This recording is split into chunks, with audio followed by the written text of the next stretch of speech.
Primary sector में। इसीलिए primary sector में काम करने वाले लोग ज्यादा गरीब होते हैं। जिसमें पैसे तो कम आ रहा है बट इंसान ज्यादा है तो सबको कम कम पैसा मिलता है, तो प्राइमरी सेक्टर के लोग गरीब होते हैं। आज भी इंडिया में एग्रीकल्चर सेक्टर में जो काम कर रहे हैं वो गरीब है, लेकिन जो सर्विस सेक्टर में काम कर रहा है उसका तो बम्पर ऑफर निकला हुआ है, वो सबसे अमीर है। तो सबसे ज्यादा जीडीपी में जो मतलब योगदान है वो सर्विस सेक्टर का है। इसीलिए मनीष के पापा ज्यादा अमीर है, जो ट्रक को कारोबार करते हैं ना सर्विस सेक्टर कारोबार करते हैं, तो वो सेकेंडरी सर्विस सेक्टर में। और मैन्युफैक्चरिंग सेक्टर में 10% जीडीपी का रोल है। मैन्युफैक्चरिंग सेक्टर के लोग ना ज्यादा गरीब है ना ही ज्यादा अमीर है, ये एक तरह से मैनेज करके चलते हैं। ठीक है, कोई इशू? तो आपको ये चीजें समझ में आएंगी। इस तरह से 3 सेक्टर है, तीनों सेक्टर का अपना अलग अलग रोल है। और आज के दौर में सर्विस सेक्टर का बहुत ज्यादा ग्रोथ हुआ है और इंडिया में आज भी सबसे ज्यादा जो बढ़ रहा है वो सर्विस सेक्टर ही बढ़ रहा है, क्योंकि विदेशी कंपनियां यहाँ मैन्युफैक्चरिंग हब लगाती हैं और जो सर्विस देने के लिए बहुत सारे लोग काम करते हैं, तो सर्विस सेक्टर ज्यादा मात्रा में बढ़ रहा है। जो इंडिया के लिए दुखद बात थी, कभी कभी प्रोडक्शन बढ़ना चाहिए, प्रोडक्शन नहीं बढ़ेगी तो सर्विस देकर आदमी कितना कमाएगा। सर्विस सेक्टर बढ़ने से कोई देश ज्यादा डेवलप कुछ ही दिनों तक हो पाता, ज्यादा दिनों तक नहीं होता। तो ज्यादा दिनों डेवलप करना है हमें टर्शियरी सेक्टर में काम करना, सॉरी मैन्युफैक्चरिंग सेक्टर और प्राइमरी सेक्टर में अच्छे तरीके से काम करना होगा ही, उसके बाद ही अच्छा हो पाएगा। इन तीनों सेक्टर में जीडीपी जब हम कैलकुलेट करते हैं तो किसके कॉस्ट पे जीडीपी का कैलकुलेशन होता है, हम लोग उसको देखते हैं।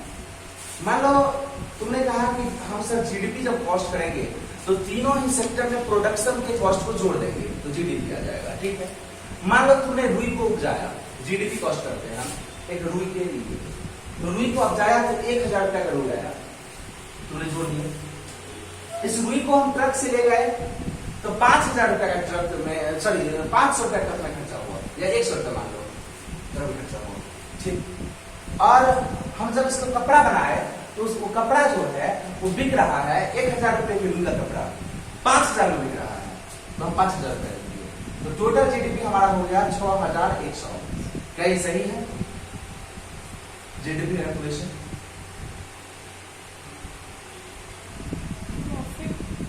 नहीं, तो बिल्कुल सही नहीं है, क्योंकि 1000 तुमने रुई का जोड़ा, 100 तुमने ट्रक का जोड़ा और 5000 तुमने शर्ट का जोड़ दिया। ये शर्ट है, ये कॉटन है और ये ट्रक है, तो आप डबल कॉस्ट जोड़ दिए है ना। पूछिए कैसे? ये जो 5000 शर्ट का है उसमें सब जोड़ा हुआ है, क्या क्या जोड़ा हुआ है?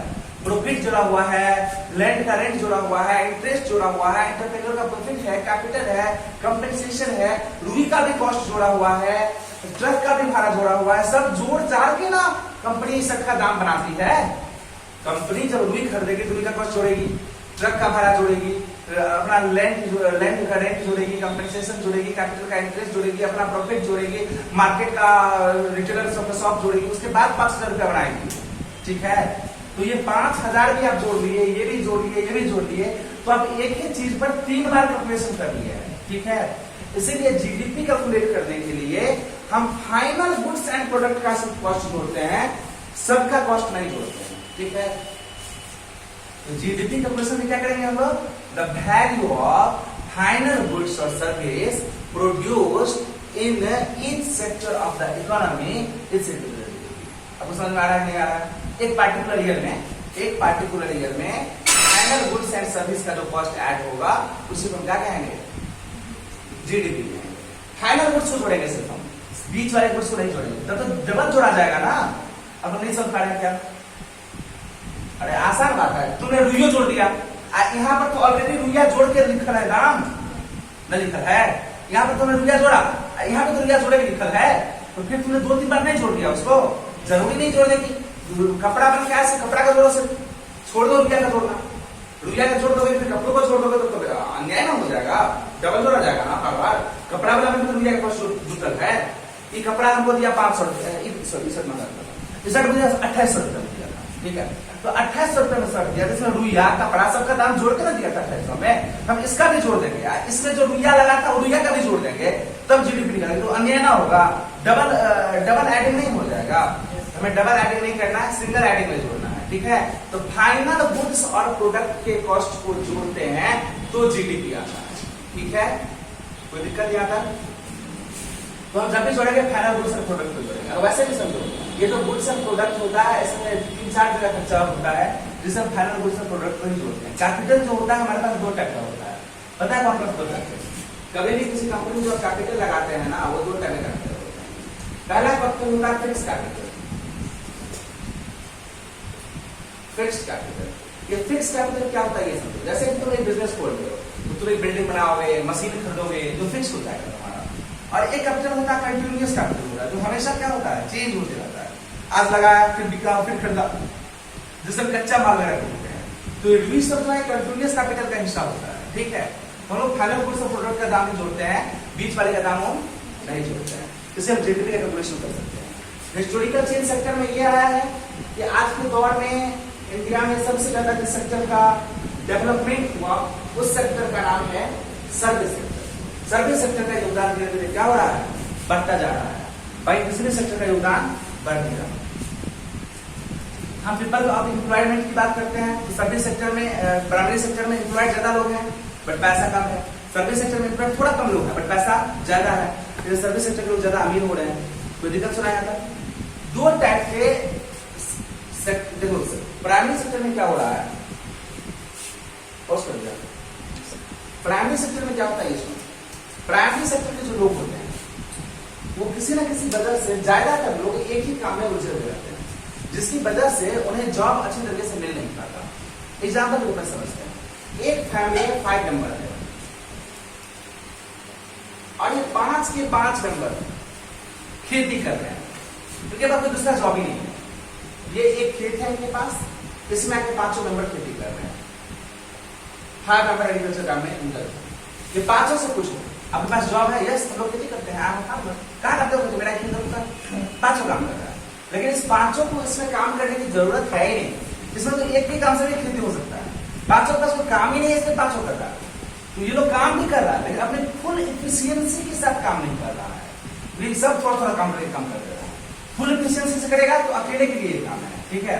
ये जबरदस्ती 5 आदमी कर रहा है। तो जब कोई भी इंसान अपने फुल एफिशिएंसी से काम नहीं करता क्या नहीं, मौका ही नहीं मिलता करने का, काम रहेगा तब ना करेगा।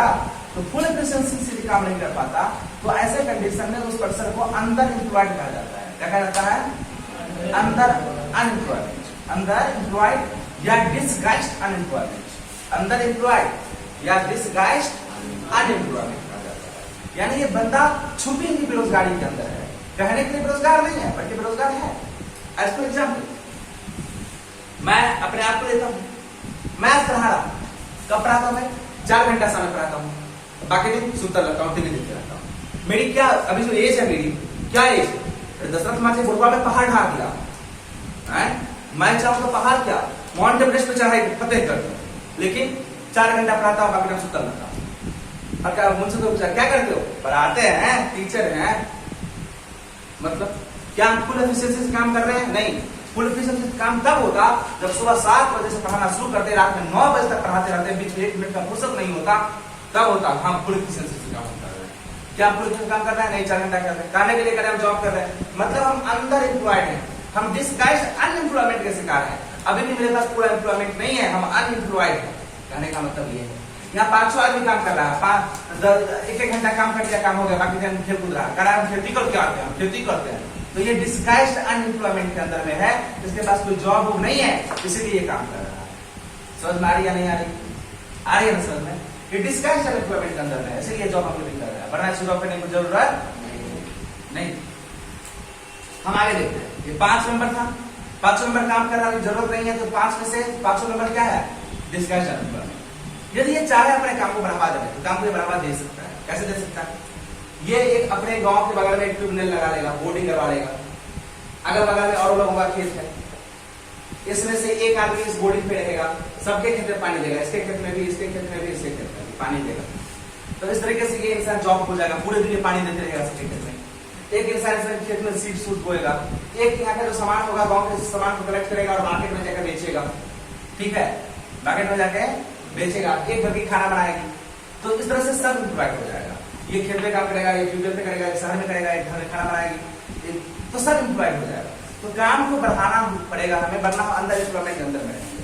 और इंडिया में आज भी जो लोग एग्रीकल्चरल सेक्टर में काम कर रहे हैं वो अंडर एम्प्लॉयड है। कहने के लिए तो हम काम करी थी, काम ना करी थी, वो सब अंडर एम्प्लॉयड है, अनएम्प्लॉयमेंट है, डिसगाइज्ड अनएम्प्लॉयमेंट के अंदर में वो सब फसल है, ठीक है। अगर काम कर रहे हैं, काम करने का मतलब होता है जब आपके पास अपॉर्चुनिटी हो कि आप फुल एफिशिएंसी के साथ किसी वर्क फील्ड में जाकर वर्क कर सके, तो उसे हम कहते हैं क्या चीज, अनएम्प्लॉयमेंट, सॉरी एम्प्लॉयमेंट, बट आज अंदर एम्प्लॉयमेंट होता है। और आज के दौर में मैक्सिमम लोग को अंदर एम्प्लॉयड ही दिखेंगे। सच देखो, तुझे पापा क्या अंदर एम्प्लॉयड, जितना पैसा कमाते तब अंदर एम्प्लॉयड, घर का काम करना एम्प्लॉयमेंट होता है। यस, पूछो कैसे एम्प्लॉयमेंट होता है। आज के दौर में काम दो तरह से होता है। एक लेडीज यदि घर के बाहर काम कर रही है तो कहा जाता है एम्प्लॉयमेंट, घर के अंदर काम कर रही है कहते हैं उसको अनएम्प्लॉयड करना। लेकिन एक बात सोचो, घर में खाना बना रही हो, ठीक है, घर में खाना बना रही है, लोग कपड़े साफ कर रही है, घर को साफ कर रही है, सब अरेंज कर रही है, सब कुछ लंच बना कर दे रही है, और उसे हम क्या कर रहे हैं कि वो अनएम्प्लॉयड। लेकिन वही काम जब एक पुरुष जाके किसी रेस्टोरेंट में करता है तो हम उसे कहते हैं वो एम्प्लॉयड हो गया।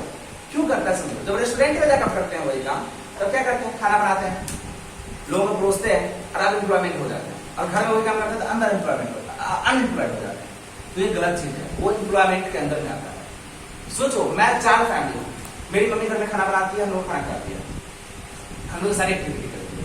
यदि मम्मी ना होती तो वो काम हमें किसी स्टाफ को रख के करना पड़ता, और उसे हमें 5,000 से 10,000 सैलरी देना पड़ता। वो सैलरी मुझे किसी को देनी नहीं पड़ती, वो सैलरी मेरे ही करना जाता है क्योंकि मेरा इंसान काम कर रहा है, मतलब हम क्या है, एम्प्लॉयड है।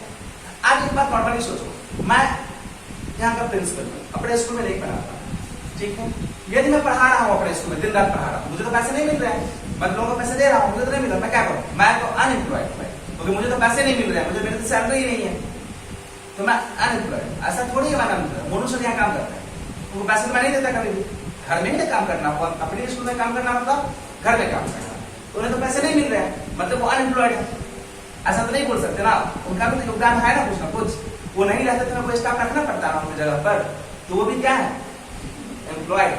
तो घर में काम करना भी एम्प्लॉयमेंट होता है। अगर हाँ घर में 3 लेडीज मिलकर एक ही काम को कर रहे हैं तो ये अंदर एम्प्लॉयड है, आपके पास फुल एफिशिएंसी से काम कर नहीं रहे। फिर मेरी मम्मी सुबह से शाम तक कंटिन्यू काम कर ही रही है तो एम्प्लॉयड हो। आप समझ रहे हैं, आप कोई भी काम यदि आपके पास काम है और आप उसे फुल एफिशिएंसी से कर रहे हैं तो आप एम्प्लॉयमेंट है, चाहे पैसा मिले या ना मिले बात की बात। लेकिन आप फुल एफिशिएंसी से काम नहीं कर रहे तो आप अंदर एम्प्लॉयड है, आप डिस्गाइज्ड अनएम्प्लॉयमेंट के शिकार है। और ऐसा होता है तो काम को बढ़ाने के लिए ये सब उपाय आप कर सकते हैं, ठीक है, ट्यूबवेल लगा लीजिए, यहाँ से सामान लीजिए, मार्केट में ले जाकर बेचिए, एक आटा का मिल लगा लीजिए एक आदमी, इस तरह से आप लोग एम्प्लॉयड हो सकते हैं। तो एग्रीकल्चर सेक्टर में भी एम्प्लॉयड होने का तरीका है, लेकिन मैक्सिमम लोगों की क्या है, अंदर एम्प्लॉयमेंट। जैसे बहुत बड़ा घर एनजीओ है सर, वहाँ पर 2-3 आदमी के एक ही काम करे तो वो कहाँ पर, एक एनजीओ है।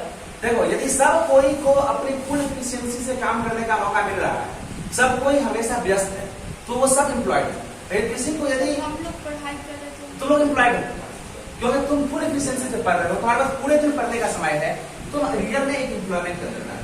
वैसे भी एम्प्लॉयड होना उसको माना जाता है जो 18 वर्ष से बड़ा हो। 18 वर्ष से नीचे को एम्प्लॉयमेंट के अंदर देखा नहीं जाता, वो लोग फ्यूचर्स होता है, जैसे एसेट होता है, एसेट तुम लोग एसेट, एक फैमिली अपनी एसेट रेडी करता है, ठीक है। एक कहावत है हम लोग के यहाँ कि एक इंसान जो है जब सोने लगा तो उसकी पत्नी आई, उसकी पत्नी को उसने कहा क्या तुमने जो ऋण लिया था वो ऋण चुकाया? उसने कहा हाँ। क्या तुमने अपने लिए ऋण लगाया कहीं पर? उसने कहा हाँ। ठीक है, क्या तुम अपने जीवन यापन के लिए खाना खाई? तो हाँ। ठीक है, चलो सोते हैं। ऋण लगाना क्या हुआ? उसके पिताजी जो उसको खाना खिलाए थे वो ऋण चुकाना हुआ, उसको खाना खिलाई तो ऋण चुका दी। अपने बेटे को उसने खाना खिलाया, मतलब ऋण लगा दिया उसने, अब उसका बच्चा लौटाएगा उसे। तो दैट इज द एसेट। तुम्हें जो पढ़ाया जा रहा है तुम एसेट हो, इस देश का, अपने फैमिली का, अपने परिवार का, सबका। जब मैं पढ़ रहा था बचपन में, मेरे मम्मी पापा कहते थे मेरा बेटा बेटी पर कुछ करेगा, तो वो एक एसेट रेडी कर रहे थे मुझे। आज देखो उनका एसेट काम कर रहा है, वो दोनों घर में बैठे रहते हैं और हम लोग कमा के ले जाते हैं, पापा खाइए मम्मी खाइए। एसेट काम कर रहा है ना, तो आप अभी एसेट बन रही है। आप अभी एम्प्लॉयमेंट में जाने के दौर में नहीं है। एम्प्लॉयमेंट में हो जाता है जो एफिशिएंसी में वर्क करता है। 3 आदमी यदि एक ही जगह काम कर रहा है और तीनों अपनी फुल कैपेसिटी से काम कर रहा है, उसके पास काम है तो वो एम्प्लॉयड है। ये काम ही नहीं है, बैठल है हम, तो वो अंदर एम्प्लॉयड है सब। डिस्गाइज्ड अनएम्प्लॉयमेंट का शिकार है सब।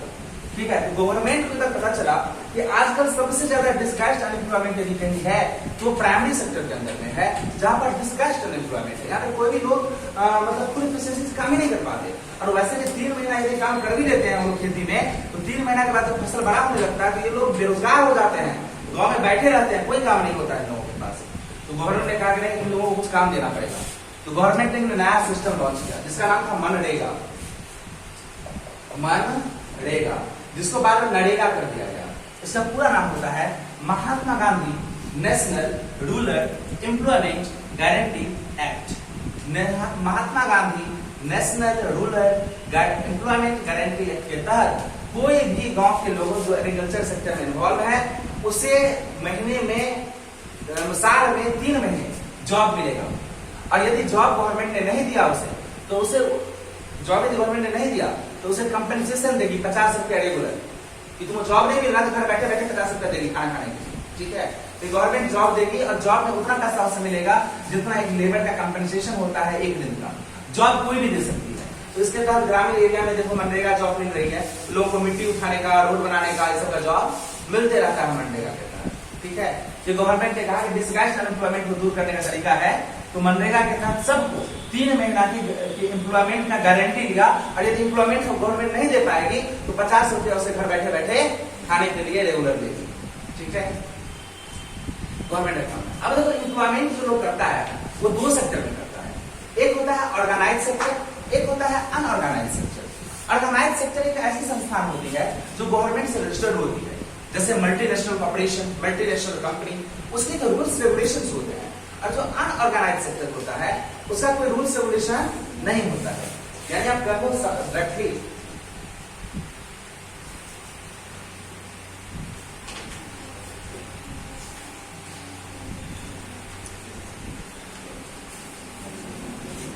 अब डायरेक्टली कहो तो जॉब के 2 सेक्टर है। पहला का नाम क्या है? ऑर्गेनाइज्ड सेक्टर, और दूसरा का नाम unorganised sector. Organised sector government से रजिस्टर्ड है, इसकी रूल्स रेगुलेशंस है। अनऑर्गेनाइज्ड सेक्टर गवर्नमेंट से रजिस्टर्ड नहीं है, इसकी कोई रूल्स रेगुलेशन नहीं है। ऑर्गेनाइज्ड सेक्टर में यदि आप जॉब करते हैं तो आपकी सैलरी फिक्स, इसमें देखो आपकी सैलरी फिक्स है, सबसे पहली बात आपकी सैलरी फिक्स है ऑर्गेनाइज्ड सेक्टर में। आपका टाइम आवर फिक्स है, कितना घंटा आपको मेहनत करना है वो फिक्स है, आपका टाइम आवर फिक्स है। 8 घंटा तो 8 घंटा का जॉब करना है, 8 घंटा से 1 घंटा से ज्यादा हो गया तो आपको ओवर टाइम का पैसा मिलेगा, ठीक है। ओवर टाइम का पैसा मिलना शुरू हो जाएगा कि अब एक्स्ट्रा टाइम कर रहे हैं उसके अलग से पैसा मिलेगा। आप घर यदि दूर है तो जाने के लिए कंपनसेशन मिलेगा।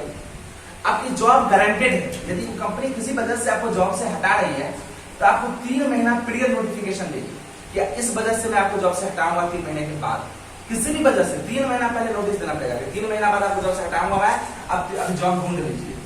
वो भी लीगल नोटिस होनी चाहिए, क्यों हटा रहे हैं उसका एक रीजन होना चाहिए, वरना आप जॉब से किसी को नहीं हटा सकते हैं। और 3 महीना पहले नोटिस देना पड़ेगा, लीगल भी होगा तब।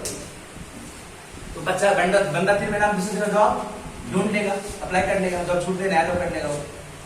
तो ऑर्गेनाइज सेक्टर ये काम करते हैं, आपकी जॉब फिक्स है, नोटिस पहले मिलेगा 3 महीना पहले, अब रोड पे नहीं आओगे, आपको कंपनसेशन पूरा मिलेगा, ओवर टाइम का पैसा मिलेगा, टाइम आवर फिक्स होगा, आपकी सैलरी फिक्स होगी, आपको कोई टेंशन करने की जरूरत नहीं है, बस काम करते रहिए ईमानदारी से, आप आगे बढ़ते चलिए जाइए। प्रमोशन का एक फिक्स दायरा होता है, ये काम करने में इतना प्रमोशन, ये काम करने में इतना प्रमोशन, आप आगे बढ़ेंगे। अनऑर्गेनाइज सेक्टर, यहाँ पहली बात सैलरी फिक्स नहीं है, कुछ भी सैलरी दे देगा, 8 घंटे का सैलरी 2000 पहले दो, मुझे सैलरी दे देगा। जॉब फिक्स नहीं है, मालिक को कुछ ना जब मनोगा मालिक जॉब से हटा देगा।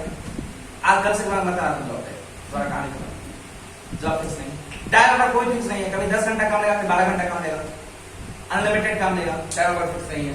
ओवर टाइम का कोई पैसा नहीं है, जॉब की कोई गारंटी नहीं है। तो अनऑर्गेनाइज सेक्टर में काम करने वाले लोगों की जॉब अनसिक्योर होती है, इसलिए हमेशा लोग टेंशन में भी रहते हैं।